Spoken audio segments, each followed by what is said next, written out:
Bien, ¿ya lo tenemos?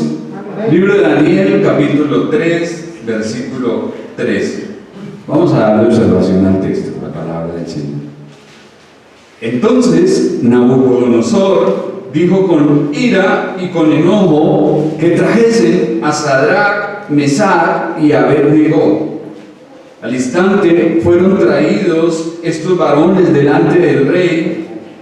Habló Nabucodonosor y les dijo: es verdad, Sadrach, Mesach y Abed-nego, que vosotros no honráis a mi Dios, ni adoráis la estatua de oro que he levantado.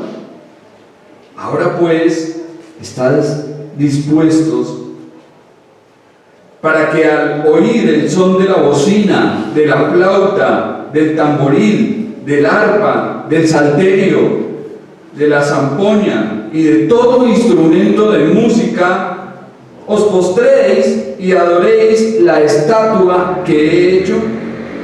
Porque si no la adoráis, en la misma hora seréis echados en medio de un horno de fuego ardiendo. ¿Y qué Dios será aquel que os libre de mis manos? Sadrach, Mesach y Abed-nego respondieron al rey Nabucodonosor diciendo: no es necesario que te respondamos sobre este asunto. He aquí nuestro Dios, a quien servimos, puede librarnos del horno de fuego ardiendo, y de tu mano, oh rey, nos librará. Y si no, sepas, oh rey, que no serviremos a tus dioses, ni tampoco adoraremos la estatua que has levantado. Amén. En el contexto veíamos y observábamos que el Nabucodonosor, el rey de Babilonia, erigió o levantó una gran imagen de oro y reunió a una gran orquesta para que tocasen sus instrumentos. Y en el momento en que los instrumentos musicales empezaran a sonar, todo el mundo debería caer ante aquella imagen y adorarla. Y al convocar a los gobernadores, a todos los magistrados, jueces y personas importantes de su reino, obviamente estaban allí incluidos 3 varones hebreos que habían sido deportados desde Jerusalén con Daniel. ¿Recuerdan quiénes eran?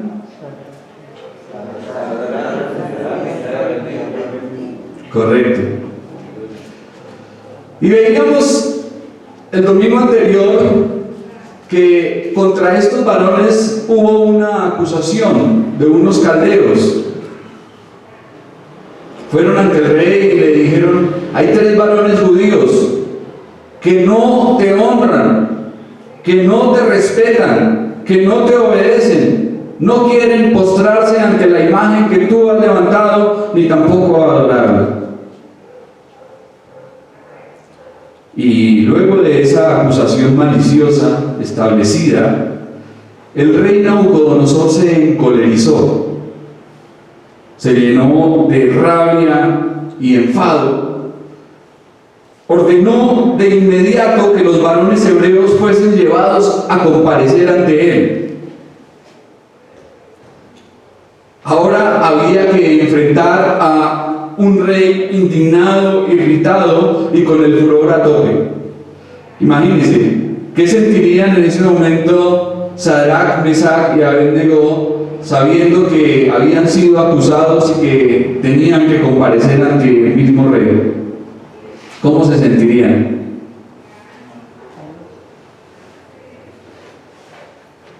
¿Qué debieron haber sentido? Angustia. Obviamente esta era una situación amenazante y peligrosa que intimidaba al más guapo. Un mandatario con poder y decisión sobre la vida de todos aquellos que estaban bajo su reino, era necesariamente alguien que infundaba temor. Sin embargo, pronto se presentarían estos varones que por encima del temor al rey tenían temor a Dios. Ellos temían primeramente a Dios antes que al rey. Y es interesante notar cómo aquellos que suelen estar de rodillas ante Dios pueden permanecer de pie frente a las circunstancias y los peligros de la vida. ¿Por qué sabemos que estos hombres eran de oración?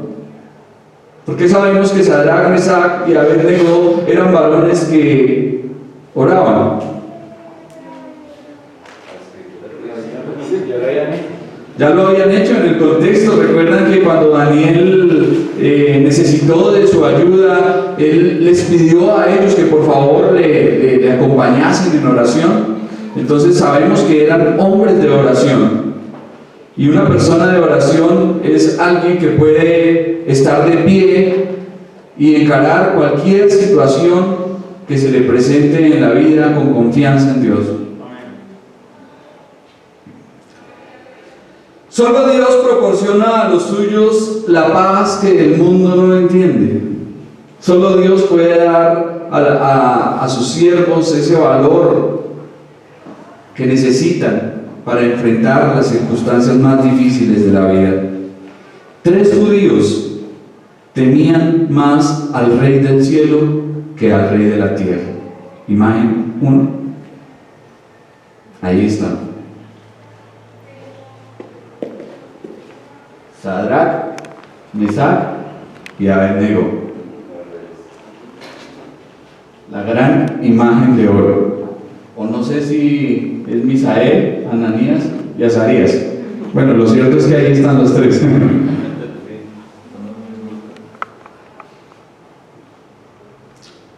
A ellos les hubiese sido fácil presentar las siguientes excusas e inclinarse ante la imagen para que no los mataran. Miren cuántas excusas podían haber tenido estos hombres. Nos inclinamos, pero no adoramos de corazón. Solo lo hacemos una vez y le pedimos perdón a Dios. Eso es lo que mucha gente piensa en el momento de cometer un pecado, ¿no? Solamente por esta vez y luego me arrepiento y Dios me perdona. Ellos podrían haber hecho estas mismas excusas. Hay que obedecer al Rey en agradecimiento por las cosas que nos dio y porque Él tiene el poder absoluto. Dios entiende. También podrían haber dicho: no estamos en nuestro país, por lo tanto Dios nos perdonará por seguir la costumbre de este lugar. Si todos lo hacen, ¿por qué nosotros no? Nuestros antepasados cayeron en idolatría. ¿Recuerdan que Israel varias veces cayó en idolatría? Si nuestros antepasados cayeron en idolatría, ¿por qué nosotros no? No estamos haciéndole daño a nadie. Y sí, realmente, si se postraban y adoraban la imagen, no le estaban haciendo mal a nadie, solamente estaban ofendiendo a Dios y fallándole a Él.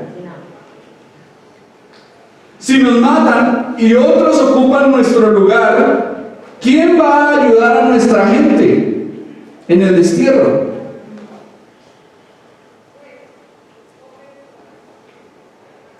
Aunque todas esas excusas parecieran válidas y lógicas, no eran más que racionalizaciones peligrosas. ¿Y qué podemos aprender de todo esto, mis hermanos? Que cuando nos veamos tentados en una situación de prueba, no podemos excusarnos diciendo: es que esto, es que aquello, es que todos lo hacen, es que nadie me está viendo, es que Dios me perdona. Mire cuántas excusas estos hombres pudieron haber presentado, sin embargo no lo hicieron. Ellos decidieron ser fieles a Dios y mantenerse firmes, a pesar de la oposición y a pesar de esa adversidad tan dura, porque estaban atravesando una prueba dura. Imagínense tener a un rey enfadado, enojado, encolerizado, ya listo a enviarlos directamente a un horno de fuego ardiente. ¿Y por qué estos varones no se podían postrar ante la imagen? ¿Por qué no adorarían? Porque Dios les había dado un mandamiento específico y les había dicho: no tendrás dioses ajenos delante de mí.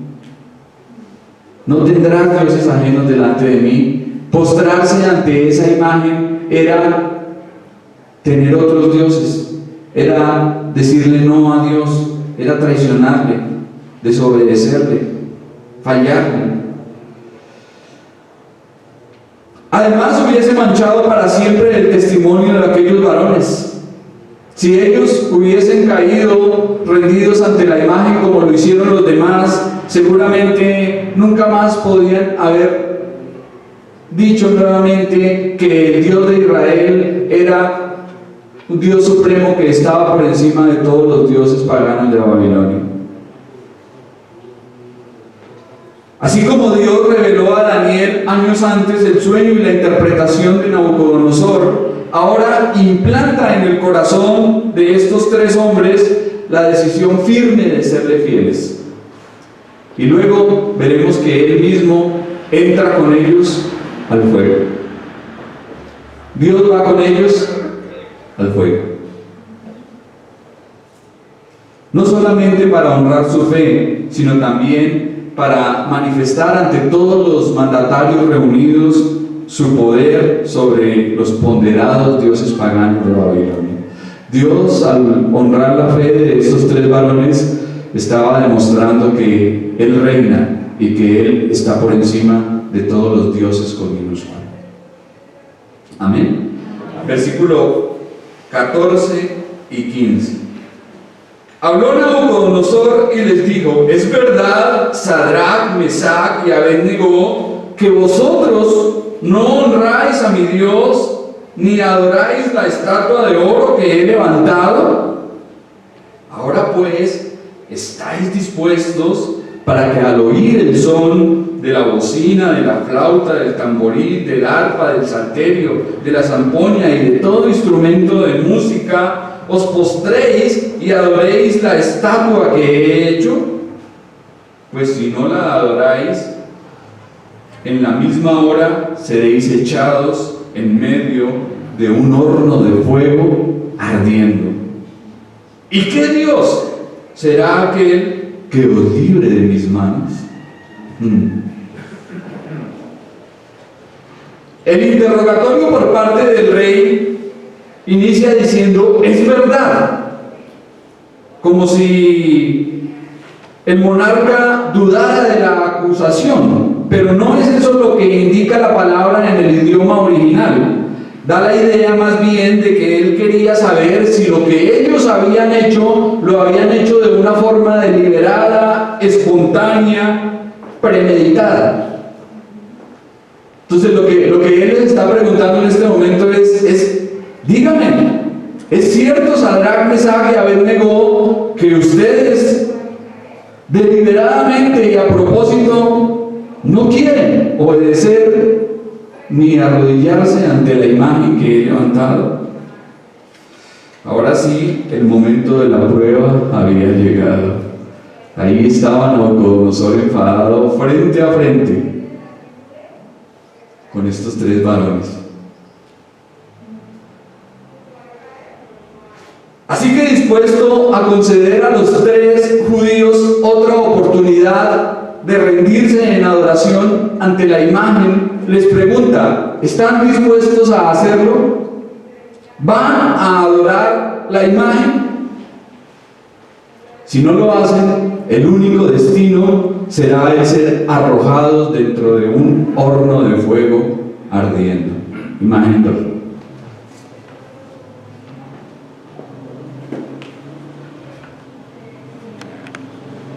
Ahí está el horno.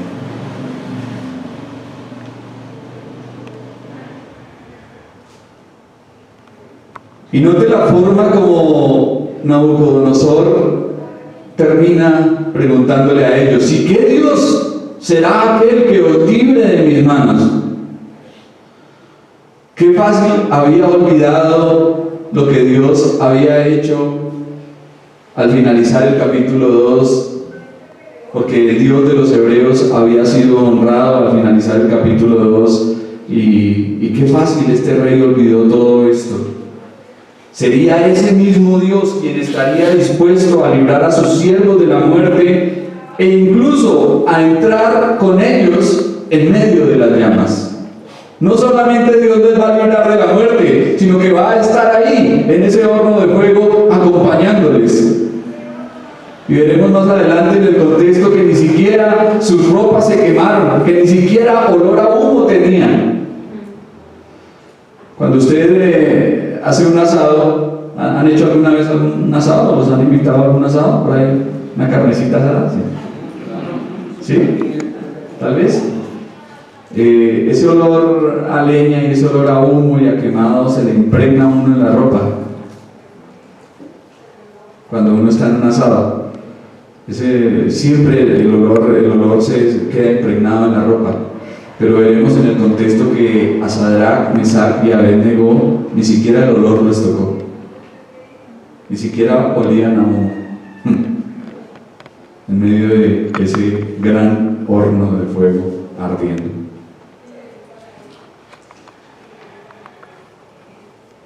El poder de Dios se manifiesta cuando hay hombres fieles, dispuestos a honrarle y a agradarle, aún en el más oscuro de los panoramas, en medio de las peores circunstancias, en medio de las más duras pruebas. Dios manifiesta su poder y su grandeza, su soberanía y su gloria cuando hay hombres que están dispuestos a honrarle y a serle fieles. Y esto es lo que está haciendo aquí con estos varones. A menudo vemos a hombres naturales e impíos como el rey Nabucodonosor, creyendo que tienen el poder en sus manos. Note aquí cómo habla: ¿qué Dios será aquel que podrá librarlos de mis manos? Sí, había un Dios en el cielo, el Dios vivo, el Dios verdadero, el Dios real, el Dios de los judíos. Él los libraría de la mano del rey Nabucodonosor. ¿Y cuánta gente no dice: esto es lo que puedo hacer? ¿Cuánta gente no piensa: yo tengo el poder? Incluso cuántos gobernantes no dicen: yo soy el supremo y puedo mandar y hago y deshago como quiera y a nadie tengo que rendirle cuentas. Pero olvidan que sobre ellos hay alguien más poderoso, que sobre ellos hay alguien más especial, más importante, y es Dios. Y que siempre Dios es quien tiene la última palabra.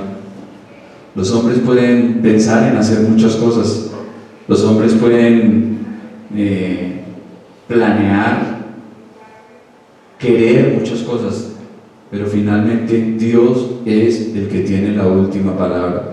Por eso observamos que dice la palabra de Dios en la carta del apóstol Santiago, dice que muchas veces los hombres dicen: iremos y estaremos allá un año y traficaremos y ganaremos, pero Dios dice otra cosa.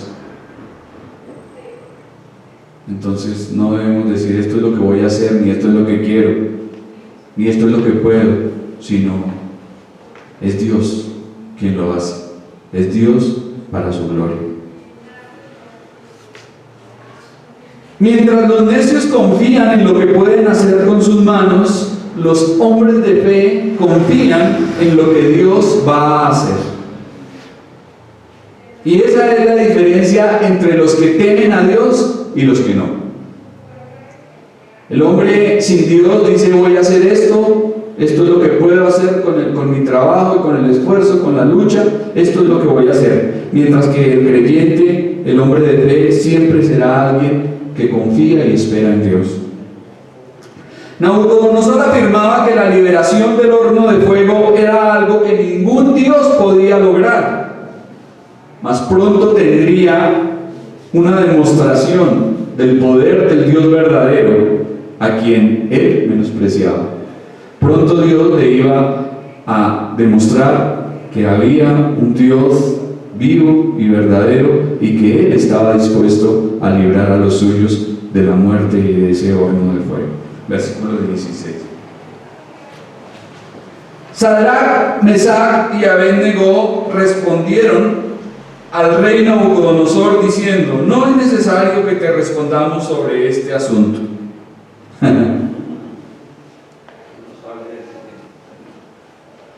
Lo más natural hubiese sido ceder ante la presión y ante la amenaza, y hubiese sido más fácil decirle al rey: no, no es cierto.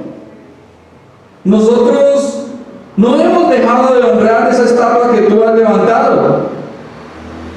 Pero eso sería una mentira y sumaría otro problema de conciencia. Entonces los tres varones responden mostrando un ejemplo de fidelidad y afirmando así su dependencia de Dios. Sus palabras: no es necesario que te respondamos sobre este asunto, dan la idea que para ellos era inútil discutir con palabras a un tirano enfadado y acalorado. Así que en realidad admiten su culpabilidad y rehúsan defenderse de la acusación que se les ha hecho. Los amigos de Daniel no insultaron deliberadamente al rey, no estaban siendo groseros. El punto es que simplemente estaban señalando que no tenían por qué presentar una larga defensa oral. No tenían por qué ponerse a entrar ahí a debatir sobre el asunto. Y que de todas maneras el rey, bajo aquellas circunstancias, era capaz de aceptar. Él no podía entender lo que ellos le iban a argumentar.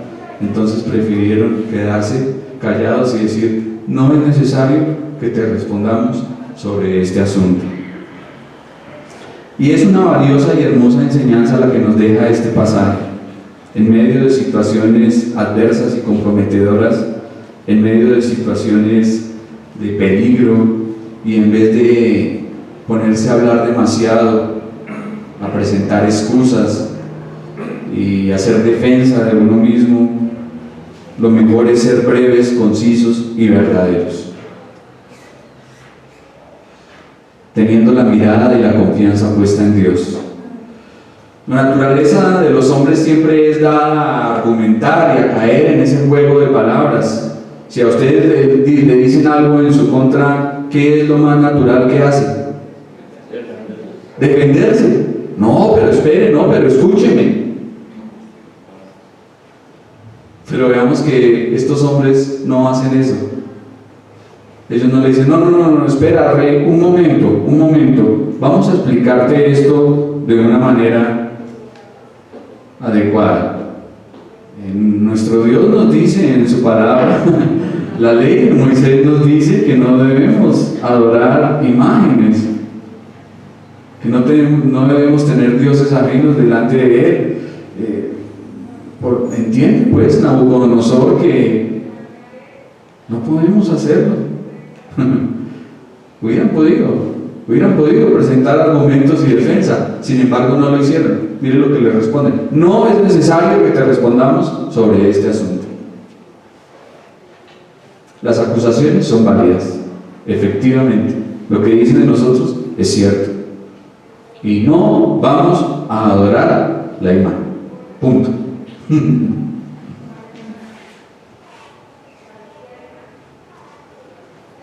Existen ocasiones en las que es mejor quedarse callado en vez de adentrarse en contiendas necias que no edifican ni conducen a nada. A veces es más sabio quedarse callado. La palabra de Dios dice que aún el necio, cuando calla, es contado por sabio. Hay circunstancias y hay momentos en que así le pique la lengua, así usted tenga la palabra en la boca, es mejor quedarse callado. Es mejor quedarse callado, es más sabio y más oportuno. Por otra parte, debemos tener cuidado con las excusas y más aún con la mentira. Muchas veces el hombre miente. ¿Y por qué lo hace? ¿Por qué los hombres generalmente mienten? Para justificarse, correcto. Para quedar bien. Para evadir. Así es. Y usted habla con alguien y, hermano, ¿qué pasó? No, es que eso le sacan a uno una cantidad de excusas que más bien dan ganas de ponerse a llorar. Pero uno sabe que se están justificando y hay que tener cuidado con eso, porque debemos ser verdaderos, debemos amar la verdad y vivir la verdad, de modo que nuestra palabra tenga el valor que se merece, que su sí sea sí y que su no sea no. Tristemente la palabra ha perdido mucho valor, ¿no? En la actualidad uno ya no puede confiar en la palabra de nadie, pero dicen los antepasados, los abuelos y la gente antigua que en esa época, en esos años anteriores, la gente hacía los negocios de palabra y decía: le vendo mi casa, listo, le doy mi palabra, listo, con eso es suficiente. La palabra valía. Tristemente hoy no podemos creer a la palabra de nadie. Muchas veces nosotros como cristianos caemos en ese error de que somos demasiado crédulos con las personas de afuera del mundo y pensamos que porque nosotros somos honestos, entonces la gente también se va a comportar de la misma forma con nosotros, pero lamentablemente nos engañan y nos defraudan. Versículos 17 y 18. He aquí nuestro Dios, a quien servimos, puede librarnos del horno de fuego ardiendo, y de tu mano, oh rey, nos librará. Y si no, sepas, oh rey, que no serviremos a tus dioses, ni tampoco adoraremos la estatua que has levantado. Aquellos tres varones confiesan que su Dios puede librarnos del horno de fuego y de la mano del rey, pero noten que sin embargo no afirman que lo hará. Ellos dicen que Dios los puede librar, pero no están diciendo que lo va a hacer. Y aquí tenemos un ejemplo hermoso y noble de una fe viva y verdadera, que descansa totalmente en la voluntad de Dios. Estos tres hombres no piden ningún milagro. Generalmente nosotros, cuando estamos en medio de una situación difícil, esta semana hablaba con alguien y me decía llorando esta persona: necesitamos un milagro. Y uno se enfoca es en que Dios va a hacer un milagro, y lo que se enseña y lo que se predica en muchas iglesias, en muchas partes, es que Dios tiene que obrar y que tiene que hacer algo por medio de un milagro. Pero si no hace el milagro, dejamos de creer, dejamos de adorarle, dejamos de servirle. Si oramos por ese enfermo y no se sana, sino se muere. Por eso a mí no me inviten a orar por enfermos, porque yo siempre oro por los enfermos y resulta que se mueren rápido.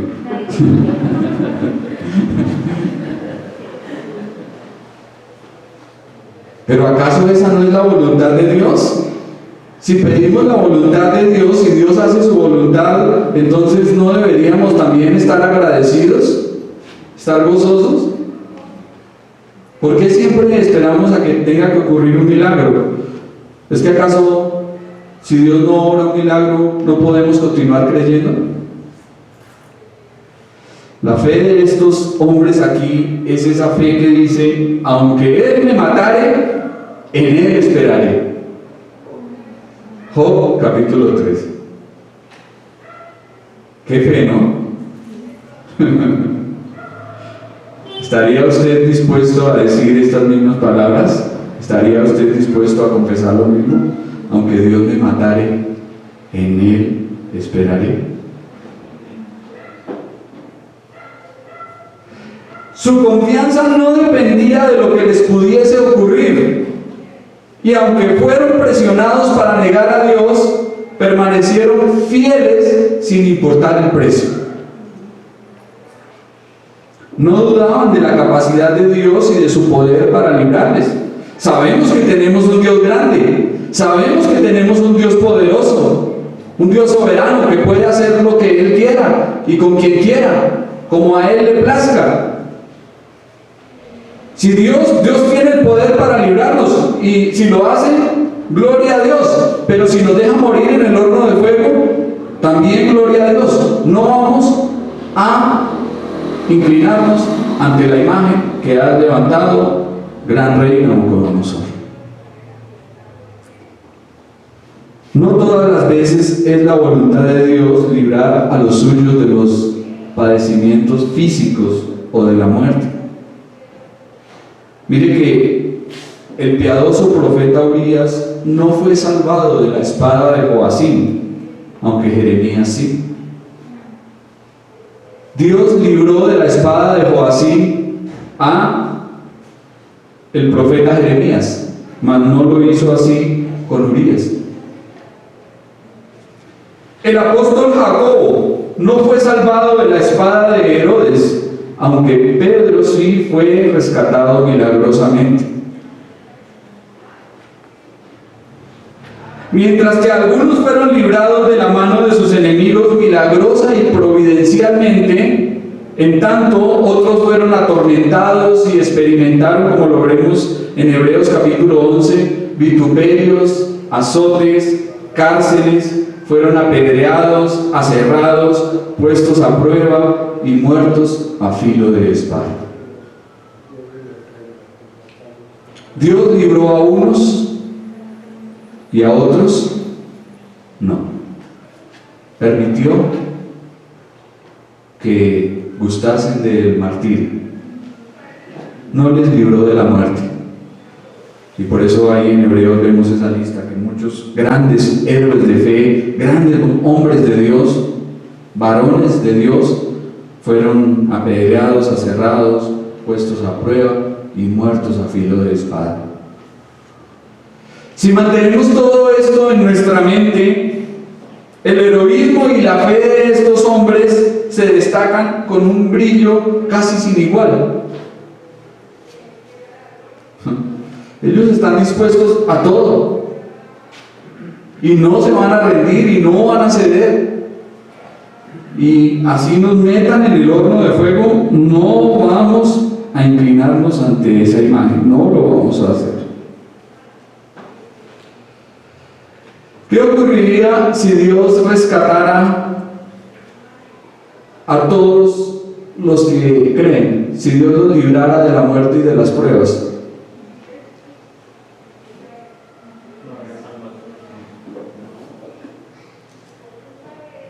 Si Dios no dejase que algunos sufriesen el martirio y padeciesen la muerte. Habría fe. Exactamente. Eso sería contrario a la fe. Si Dios rescatara a los cristianos todo el tiempo, ellos no necesitarían fe. Y la cristiandad se convertiría en una póliza de seguro en donde hay miles de hombres egoístas tratando de adquirirla. Debemos confiar en Dios, ya sea que intervenga o no en nuestro favor, sálvenos o no, igual seguiremos creyendo, adorando y confiando en Él.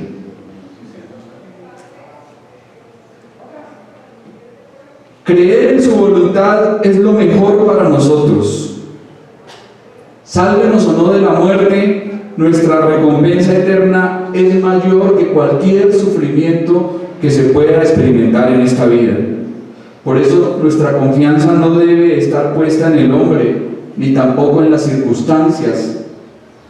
Debe estar puesta solamente en Jesucristo, porque Él será fiel y Él no cambia. Su confianza no debe estar en nadie, en ningún hombre. Su confianza debe estar solamente en Jesucristo, porque Él no falla, porque Él no defrauda, porque Él es inmutable. Andar por fe quiere decir confiar en Él y creer que el camino de Dios siempre funciona, aunque nuestros ojos no vean ni entiendan cómo. Muchas veces no entendemos, no comprendemos, no sabemos cómo Dios lo va a hacer. Y a pesar de eso, debemos continuar creyendo. Debemos de permanecer en la fe, porque no podemos dejar de hacerlo. La fe de Sadrach, Mesach y Abednego era mucho más que una expresión ceremonial o religiosa. Era una fe viva y verdadera. Era una fe que se demostraba por medio de la firmeza de su decisión.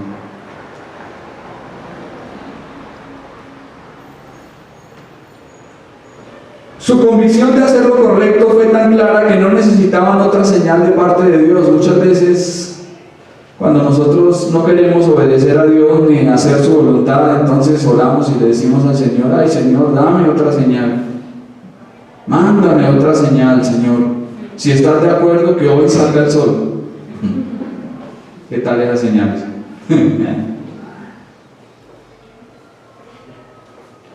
Y pedimos señales y queremos ver cosas, pero notemos que estos jóvenes, estos varones no hicieron esto.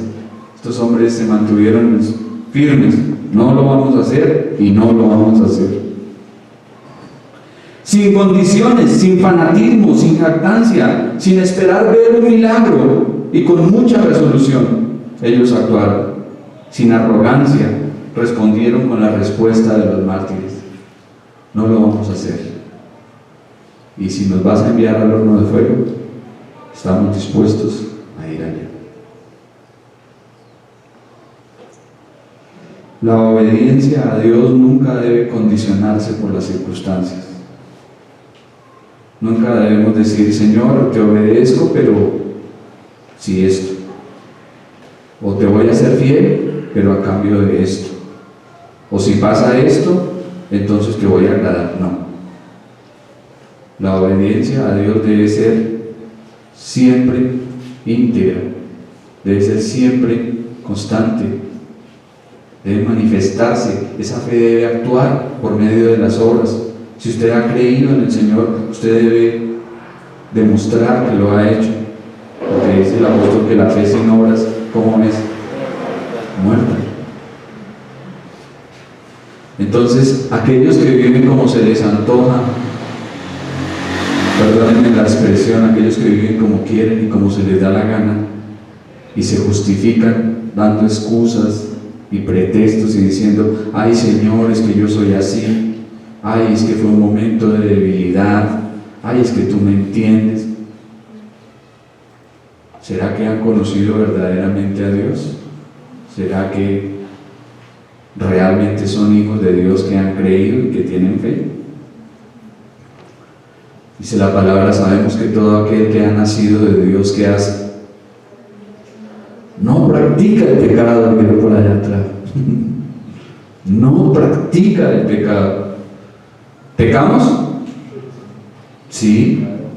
¿Practicamos el pecado? ¿Cuál es la diferencia?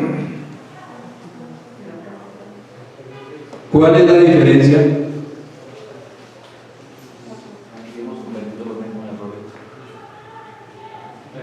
El hermano Felipe es jugador de fútbol y él practica el fútbol. Yo juego un partido por ahí de vez en cuando y eso me duelen las piernas.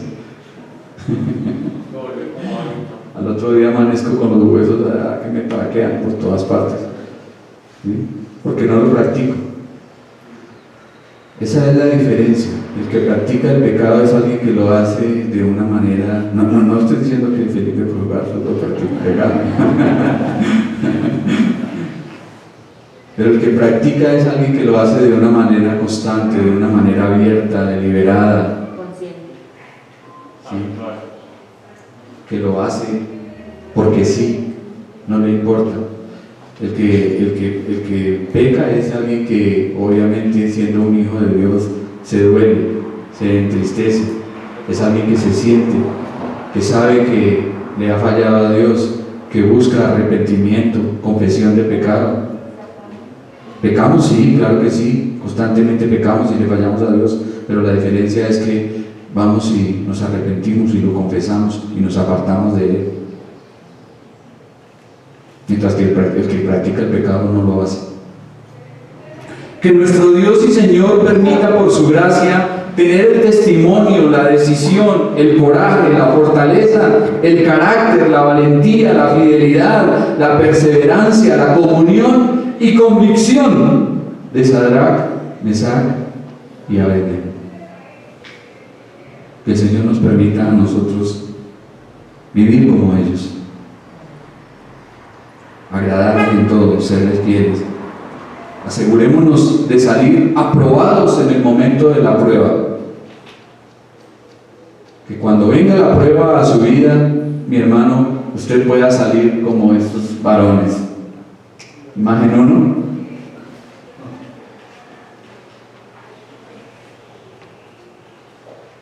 Así todos caigan de rodillas, así todos se postren, así todos lo hagan, nosotros no lo vamos a hacer y punto.